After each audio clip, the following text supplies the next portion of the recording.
You are watching BitBNS News.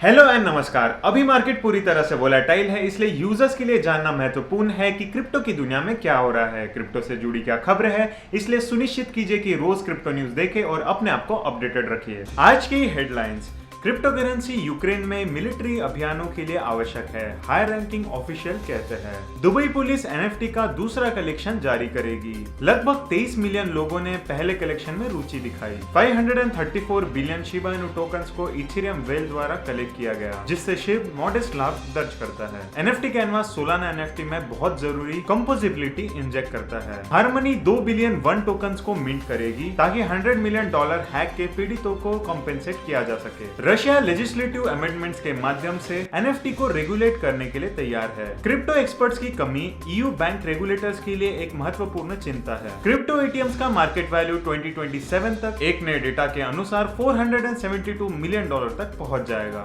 Ludo Dragonfly capital के treasury tokens की बिक्री के लिए नए टर्म्स का प्रस्ताव रखता है। अध्ययन से ये पता चलता है कि लगभग 2 मिलियन डच निवासी क्रिप्टो धारक है। फैंटम कम्युनिटी ने इकोसिस्टम के प्रोजेक्ट्स को फंड करने के लिए वन फीस को उपयोग करने का फैसला लिया। टेरा लूना से प्रभावित south Korea digital assets reform के साथ आगे बढ़ता है। डोजकॉइन की नई वेबसाइट लाइव होती है। 26 जुलाई को यूक्रेन के डिजिटल ट्रांसफॉर्मेशन के उपमंत्री एलेक्सिस ने अपने ट्विटर अकाउंट पर क्रिप्टो करेंसी के लिए अपना समर्थन दोहराया, यह कहते हुए कि वे रशिया के खिलाफ देश के युद्ध के लिए आवश्यक थे। उन्होंने राष्ट्रीय media outlet the kiwi independent के जवाब में ट्वीट किया, जिसमें कहा गया था कि क्रिप्टो करेंसी क्रैश के बावजूद यूक्रेन को देश की मिलिट्री और ह्यूमैनिटेरियन सहायता के लिए क्रिप्टो डोनेशंस मिलना जारी है। अपने पहले एनएफटी संग्रह को शुरू करने के महीनों के बाद दुबई पुलिस ने यह कहा है कि वह अगले संग्रह को the golf information technology expo के 2022 वर्जन में लॉन्च करेंगे।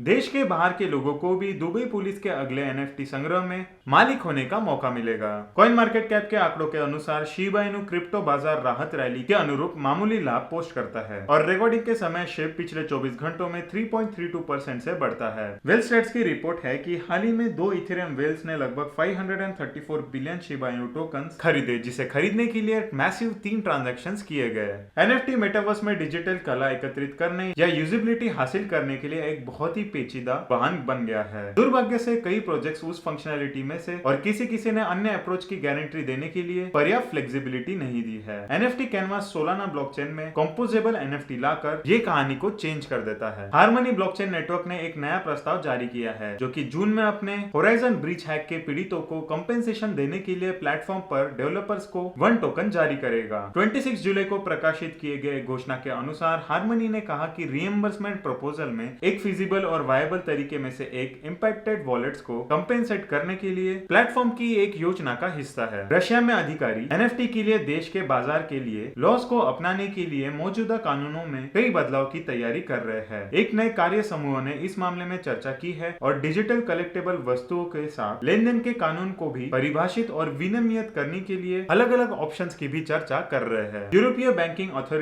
2025 में लागू होने वाले नए क्रिप्टो नियमों के कारण को अकोमोडेट करने के लिए अपनी क्षमता के बारे में चिंतित है, जिसमें प्रमुख संख्याओं के बीच टैलेंट और लॉजिस्टिक्स की कमी है। पेरिस में स्थित और 2011 में स्थापित ईबीए पूरे यूरोपीय संघ में बैंकिंग नियमों की देखरेख के लिए जिम्मेदार है। ईयरली क्रिप्टो करेंसी एटीएम बाजार में अगले 5 वर्षों में तेजी से बढ़त होने का अनुमान है। रिसर्च एंड मार्केट्स के अनुसार 2022 से 2027 तक उद्योग के लिए 59% की कंपाउंड ईयरली ग्रोथ का अनुमान है। यह वर्तमान में क्रिप्टो एटीएम बाजार में महत्वपूर्ण डेटा है। $46.4 मिलियन पर और उम्मीद है कि यह मूल्य 5 साल में बढ़कर $472 मिलियन तक पहुंच जाएगा।